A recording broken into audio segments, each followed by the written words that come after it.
Bonjour à toutes et à tous, je vous propose aujourd'hui de découvrir l'une des faces cachées de la montagne.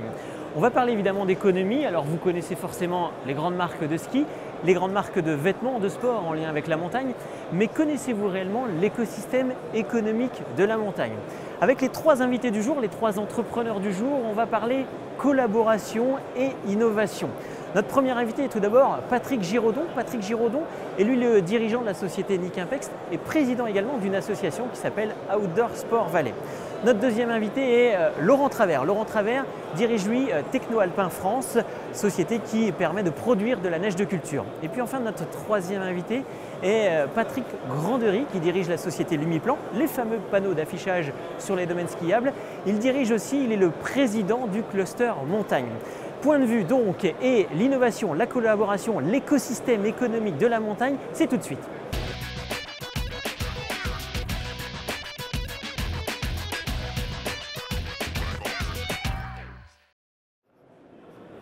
Mon premier invité cumule plusieurs casquettes. Il est dirigeant d'entreprise, il dirige la société Nick Impex et distribue pour la France pas moins de 16 marques différentes.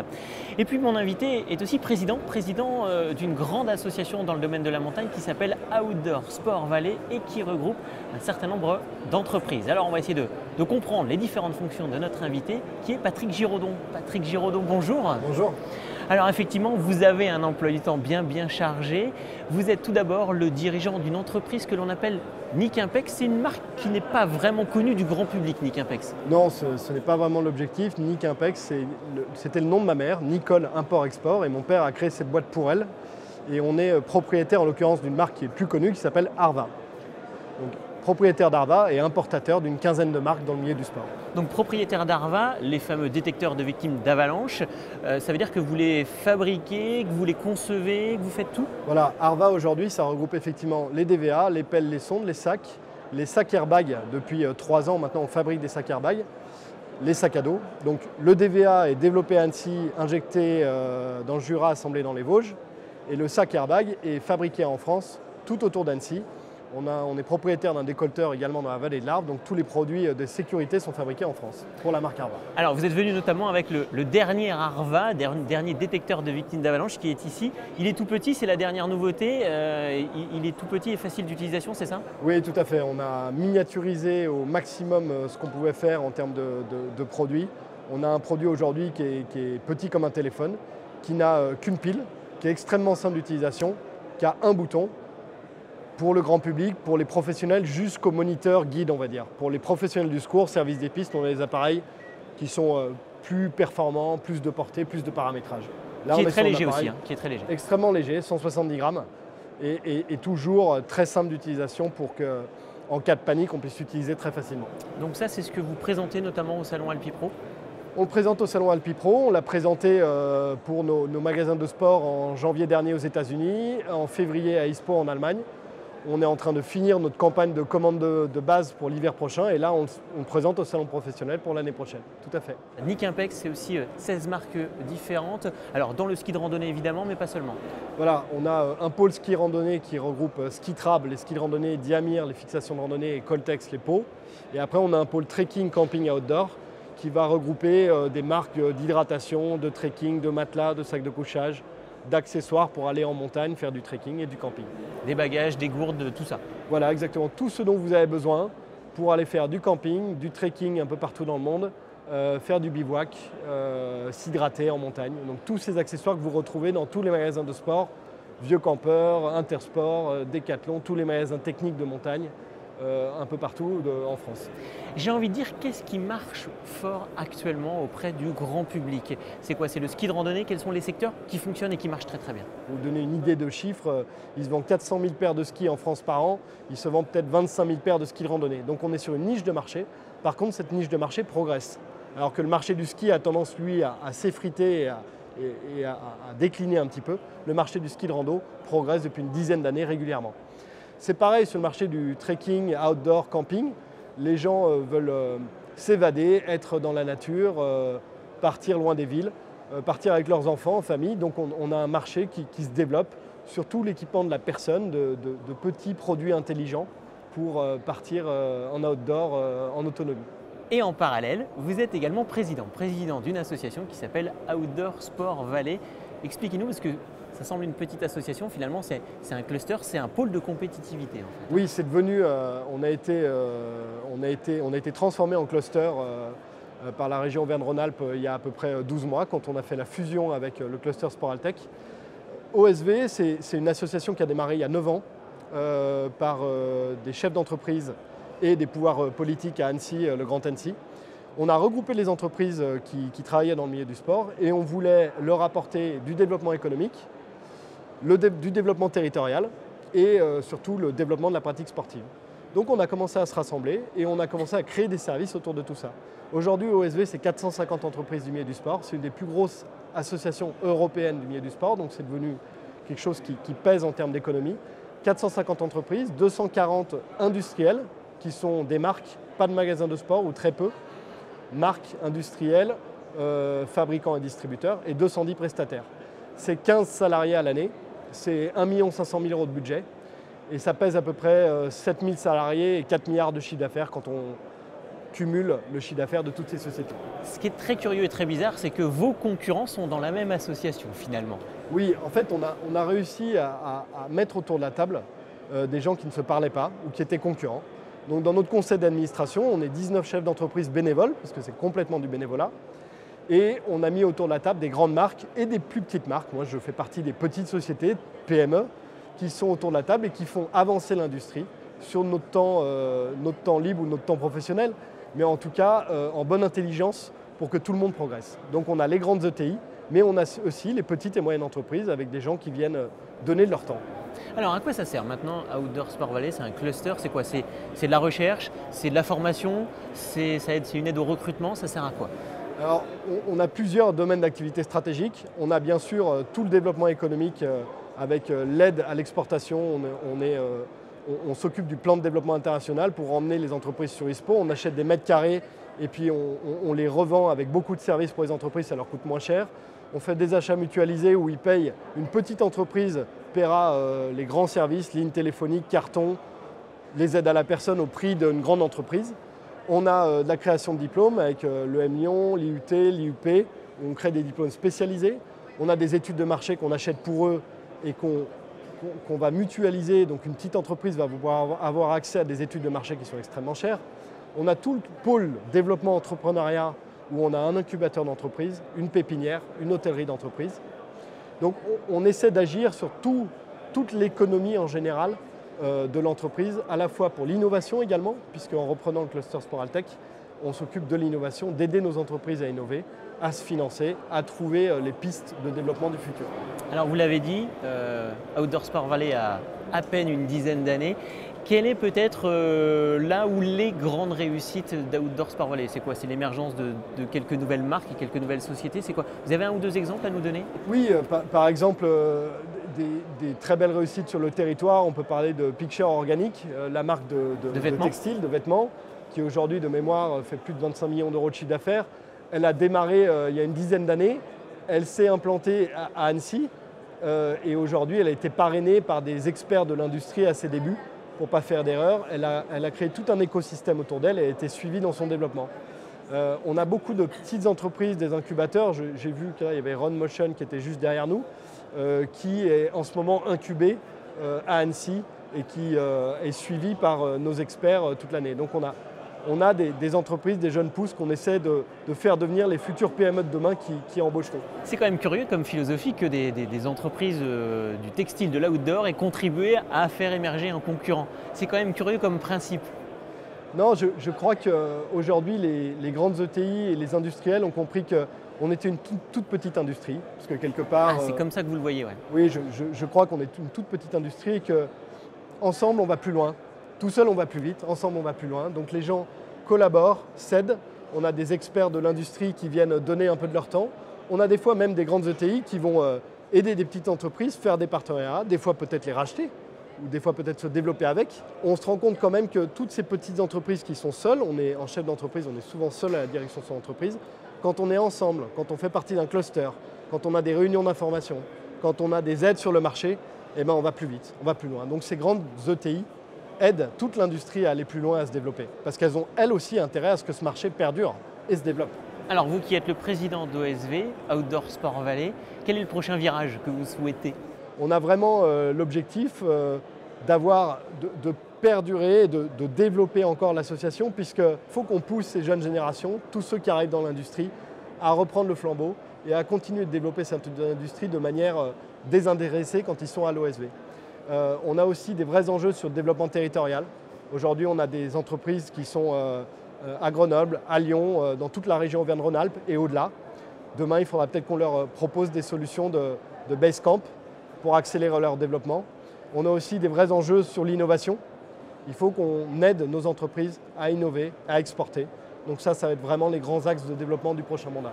C'est vaste et c'est riche. On a bien compris qu'il y a encore pas mal de travail pour Outdoor Sport Valley, en qualité en tout cas de président. Merci à vous, Patrick Giraudon. On rappelle que vous êtes tout d'abord le dirigeant de la société Nick Impex et puis également le président de Outdoor Sport Valley. Merci à vous. Merci. C'est une évidence, mais pour pratiquer le ski, il faut de la neige. Et quelquefois, les éléments ne sont pas favorables et cette neige manque un peu. Alors aujourd'hui, on va s'intéresser à la production de neige de culture avec notre invité. Il s'agit de Laurent Travers. Bonjour. Bonjour. Vous êtes le président de Techno Alpin. Vous savez donc parfaitement ce qu'est la fabrication de neige de culture. J'ai envie de dire, votre secteur, votre domaine d'activité aujourd'hui, il doit être en croissance puisque avec les éléments, avec ce qu'on appelle le réchauffement climatique, on a peut-être un peu moins de neige et on fait de plus en plus appel à ces réseaux de production de neige de culture. Donc vous êtes probablement Techno Alpin, une société en pleine croissance. Effectivement, Techno Alpin est en pleine croissance. La neige de culture est devenue une priorité pour les stations. Ça fait presque 40 ans que Techno Alpin York en France existe. 40 ans que l'on commence à parler de neige de culture, mais l'importance de cette neige de culture a été croissante pendant toutes ces années et de plus en plus liée au réchauffement de la planète, à des périodes de froid qui sont de plus en plus courtes et qui nécessitent que l'on fasse cette neige pendant ces périodes de froid, donc sur des durées assez courtes. Alors votre métier, Techno Alpin, vous installez des grands ventilateurs, des grandes perches, vous faites même tout le réseau d'une station de ski. Qu'est-ce que vous faites? On fait tout ça, on fait les enneigeurs, on fait les salles des machines, les réseaux, on fait surtout l'automatisme. L'automatisme a une part importante, c'est un tout. Nos installations sont totalement automatiques, ce qui permet de s'adapter justement à ces températures qui sont changeantes. Un démarrage très rapide dès que le froid arrive, on s'arrête quand le froid repart, on arrive à prioriser les courbes. Donc notre métier, quelque part, c'est garantir une neige de qualité qui assure le succès de nos clients dans le monde entier. Alors pour compléter la carte d'identité de ce qu'est Techno Alpin, c'est combien de salariés? On est 90 personnes en France. Le groupe Techno Alpin est un groupe italien basé à Bolzano, dans le sud Tyrol, avec 700 personnes maintenant et à peu près 240 millions de chiffre d'affaires. Et Techno Alpin, vous menez à peu près combien de stations annuellement dans les différentes stations? C'est quoi, vous menez combien de projets d'installation? C'est 8, 10, 15, 30, 60, 120? On va dire pour le marché qui concerne la France, ou Techno Alpin France, qui n'est pas exclusivement la France, mais la France, l'Espagne, l'Andorre et puis quelques autres chantiers à l'étranger, ça représente entre 100 et 150 projets. Et au-delà de ces projets, on a un service après-vente développé avec des contrats de maintenance, ce qui fait qu'on est présent chez nos clients, chez l'ensemble des stations françaises qui sont nos clients tous les ans. Alors, ça c'est la présentation de Techno Alpin et c'est fait. J'ai envie de dire maintenant, c'est quoi la neige de culture? De temps en temps, ça fait un petit peu polémique quand on parle de développement durable. On se dit, est-ce que c'est bien respectueux de l'environnement? C'est quoi de la neige artificielle, de la neige de culture? La neige de culture, c'est de l'eau, de l'air, exclusivement.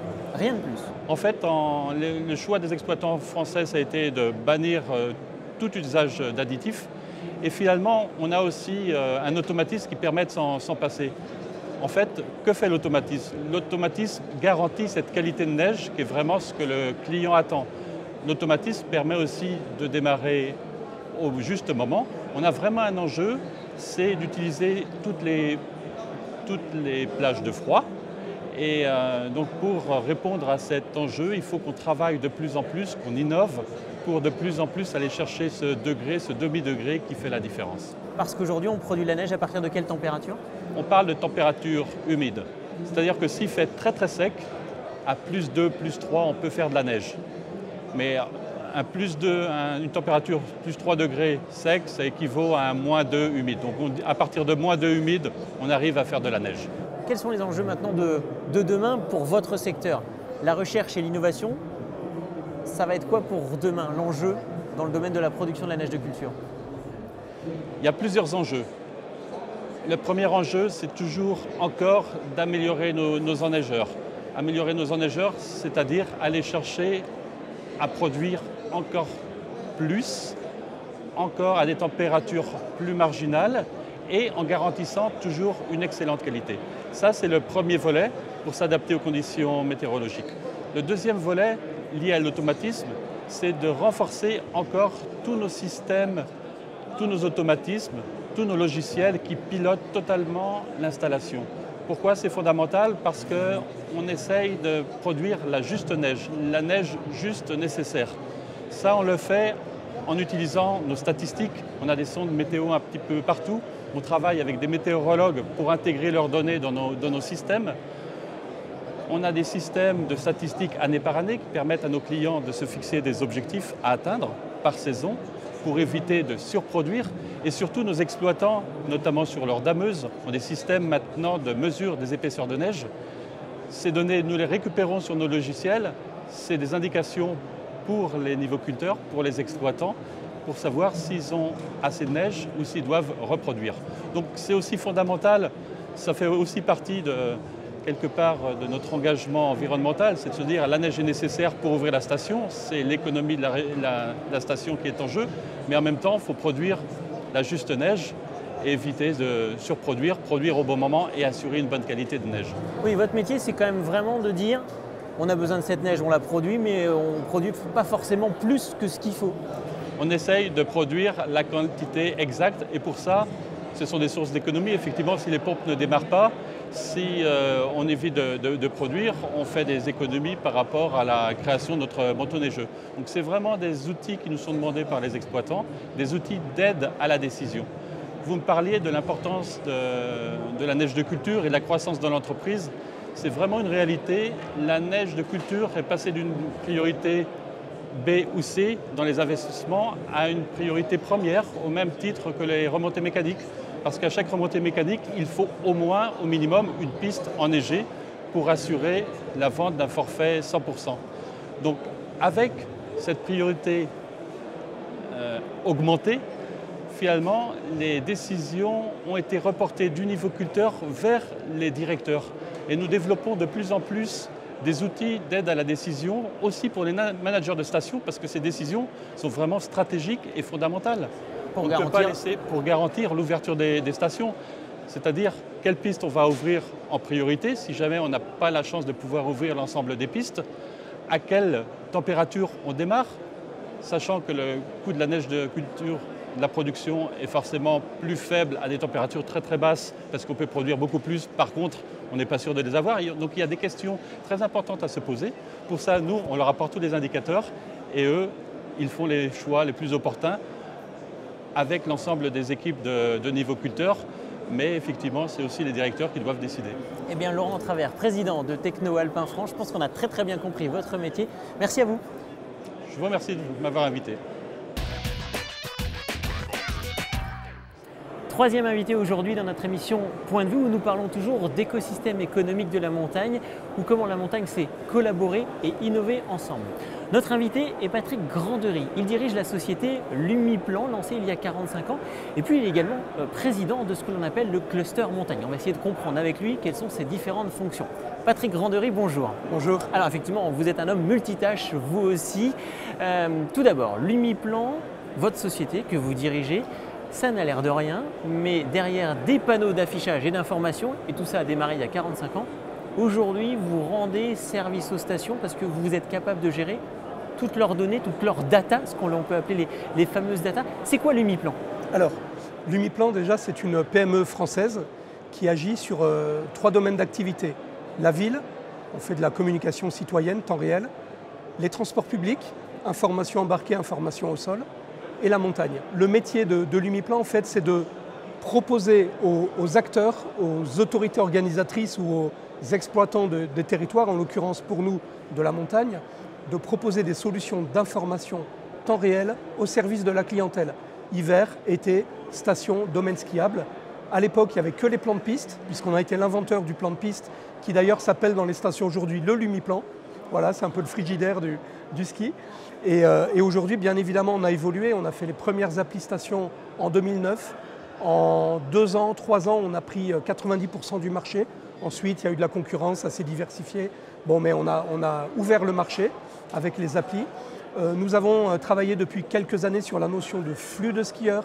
Ça veut dire qu'aujourd'hui, on a des technos exclusives. On est seul au monde. On a une vraie innovation là-dessus sur la notion de mesure de temps d'attente, mesure de flux de skieurs à la descente sur les pistes. Et on est capable de modéliser avec un algorithme l'état en temps réel du domaine skiable et, à travers nos médias disposés sur les pistes, de guider les skieurs pour répartir l'ensemble des flux de skieurs sur le territoire. D'un simple plan au départ, aujourd'hui, vous êtes capable de gérer toutes les données d'une station. Alors qu'on comprenne bien, pour le grand public, ce sont des panneaux lumineux. Entre autres. Et des applis. Ça a l'air basique, mais alors derrière, pour alimenter ce panneau lumineux, vous gérez toute la partie renseignement. Et oui, c'est là où il y a une ingénierie très importante. On ne gère pas précisément toutes les données d'une station et d'un domaine skiable. C'est énorme. Et d'ailleurs, aucun acteur aujourd'hui n'est en mesure de revendiquer le fait de gérer toutes les données. C'est l'intérêt aussi et les grands changements du digital, c'est qu'on est dans des logiques de coopération. Vous parliez en introduction de co-innovation, de coproduction, et de plus en plus, on apprend effectivement à travailler autrement et à travailler à plusieurs. En fait, nous, on gère l'information temps réel à destination de la clientèle, ce qui est déjà pas mal. Ça veut dire qu'on gère l'info des pistes, on gère l'info de tout le comportement du domaine skiable, les ouvertures, les fermetures des pistes, le risque avalanche, les infos météo, les événements, on gère les infos également de l'Office du tourisme avec des connexions sur Apidé, sur des serveurs de données. Et on a effectivement un logiciel métier qui agrège tout ça, qui s'appelle Infoneige, qui est de la plateforme de gestion de l'info temps réel de la station. On récupère des flux également sur l'état des routes. Il y a un certain nombre de données extérieures. On concatène tout ça. Et notre outil permet également de générer des contenus adaptés aux différents médias. Alors on va adresser des plans de piste, c'est juste des LED ou des voyants ouverts fermés, mais également des grands écrans à LED, des écrans, des bandeaux que l'on met au départ des remontées mécaniques pour donner des conditions en temps réel du domaine et faciliter le choix des skieurs. On a des réseaux d'écrans aux caisses au moment où les gens achètent le forfait. On a des réseaux d'écran dans des lieux publics, dans les offices de tourisme. On fait l'application mobile, ça part sur l'Internet avec des plans interactifs. En fait, on gère la chaîne de l'information temps réel, effectivement, du territoire, hiver, été. Est-ce que ça veut dire que, admettons qu'un secteur du domaine skiable soit presque trop fréquenté, que vous pourriez du coup indiquer par vos panneaux lumineux, vous suggérer d'aller sur tel secteur où il y a moins de monde et gérer les flux skieurs? Ça existe déjà. Ça existe déjà. Alors ça existe, on le fait en avant-première avec la station de Val Thorens et le service des pistes de la vallée des Bellevilles. Depuis 2 ans, on a travaillé avec eux sur un prototype, sur une nouvelle technologie en fait, qui consiste à mesurer les flux pour fluidifier et pour augmenter le confort des skieurs sur le domaine. Donc on fait déjà ça. Et on a également, cette dernière année, travaillé beaucoup sur la notion du temps d'attente et de la diffusion du temps d'attente sur les flèches directionnelles. On a mis au point, avec le CEA de Grenoble, un système de gestion d'énergie solaire, transmission radio. Donc on a un produit complètement green et intelligent, smart and green, pour donner de l'info temps réel sur les pistes, aux flèches, à toutes les intersections. Donc on est vraiment dans un système de guidage temps réel de skieurs. Alors Patrick Granderet, on comprend très bien que votre métier, c'est plus simplement de l'information, mais c'est aussi de l'aide à la gestion pour les stations de ski. C'est vraiment ça? Complètement. Complètement. Tout à fait. Alors, parlons maintenant de votre deuxième casquette. Oui. Votre deuxième casquette, c'est président du cluster montagne. Vous l'avez à la veste. Qu'est-ce que c'est que ce cluster montagne? Alors le cluster montagne, c'est une association qui a pour but de réunir, de fédérer tous les acteurs de l'aménagement de la montagne. Donc c'est un cluster, ça veut dire qu'on est aidé par la région Auvergne-Rhône-Alpes, entre autres, mais nous sommes une association qui à la fois fédère les entreprises, c'est le principal collège, on a quasiment 200 adhérents qui sont les entreprises de l'aménagement, ça veut dire les constructeurs de remontées mécaniques, la neige de culture, mais également des plus petites sociétés, des start-up, des sociétés de services, tous ces acteurs-là qui innovent au quotidien et qui accompagnent les territoires dans leur équipement, dans l'évolution des offres. Voilà, donc c'est la réunion en fait de toute une filière économique qui est une vraie filière d'excellence, avec une particularité, c'est que nous avons pour ambition d'être un accélérateur de croissance pour ces sociétés un accélérateur d'innovation et de business développement. Et on agit à l'échelle nationale, on amène ces entreprises en face des stations, en face des territoires. Et à l'échelle internationale, il faut savoir que le savoir-faire français est reconnu et plébiscité à l'échelle mondiale et qu'on apprend d'une certaine manière à des contrées qui sont en devenir, à des marchés qui naissent, notamment la Chine, mais pas que. On vient amener un savoir-faire, on vient amener une expérience, on partage, on a véritablement valeur d'exemplarité. Et quand on fait ça, on y va pas seulement avec nos entreprises adhérentes, on y va également avec les territoires, avec les stations. Donc un deuxième volet essentiel à côté de l'accélérateur de croissance, c'est que nous sommes, on va dire, une espèce d'ambassadeur du savoir-faire français global de la montagne touristique aménagée auprès de l'international.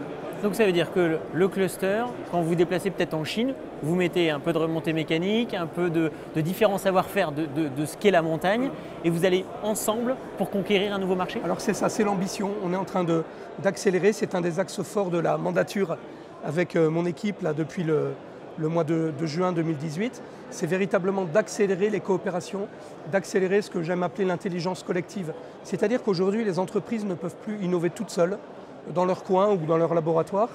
Elles ont besoin de s'ouvrir aux autres également, puisqu'on est sur des technos de plus en plus croisés, interconnectés, mais aussi de travailler avec les territoires, avec les élus, avec les exploitants. Et l'ambition qu'on a, c'est véritablement d'aller vers des logiques de co-innovation, de co-développement. Nous avons créé un club de prospective auquel on invite effectivement les gouvernances des territoires. Nous avons créé ce qu'on appelle les Cluster Mountain Labs, où on veut véritablement mettre en commun ces visions, ces énergies, faire de la co-innovation et vraiment accélérer des développements au service alors des territoires, mais surtout des clients, des visiteurs de ces territoires, donc les utilisateurs finaux, vous ou moi, lorsqu'on va skier ou consommer la montagne. Voilà, on est tous là au service du développement touristique en fait. Patrick Grandory, une grande réussite du cluster montagne. Un marché conquis grâce à ce cluster montagne, je ne sais pas, une grande réussite dont vous êtes assez fier finalement depuis toutes ces années. Alors une grande réussite, elle serait un petit peu plurielle, c'est que en fait cet effet de levier nous permet aujourd'hui d'être référencés comme véritablement l'expert mondial du fonctionnement d'un domaine skiable, de la conception d'une station ou même d'un système Four Seasons hiver-été. On continue d'avoir une très forte attractivité, l'effectif, les adhérents continuent d'affluer, de demander à rejoindre l'organisation. C'est que finalement on amène aussi un retour sur investissement aux entreprises. Donc on a un véritable effet d'accélérateur économique. Combien d'adhérents ? Aujourd'hui on a plus de 225 membres et on a à peu près 200 membres entreprises adhérentes. Donc le cluster montagne, c'est une porte d'entrée pour accéder à ces 220 entreprises qui permettent tous les services dont a besoin une station de ski. Oui, c'est un petit peu ça ? J'aurais envie de dire que c'est la porte d'entrée, effectivement, et dans un esprit collectif, un esprit collaboratif et un esprit de conquête. Eh bien Patrick Grandory, merci à vous. On rappelle que vous êtes tout d'abord le dirigeant de la société Lumiplan et puis le président du cluster montagne que nous venons de présenter. Merci à vous. Merci beaucoup, merci à vous. C'est la fin de ce numéro Point de vue consacré à la collaboration et à l'innovation dans l'écosystème économique de la montagne. Pour revoir cette émission, pensez au replay sur notre site internet montblanclive.com. Et puis nous, on se dit évidemment à la semaine prochaine.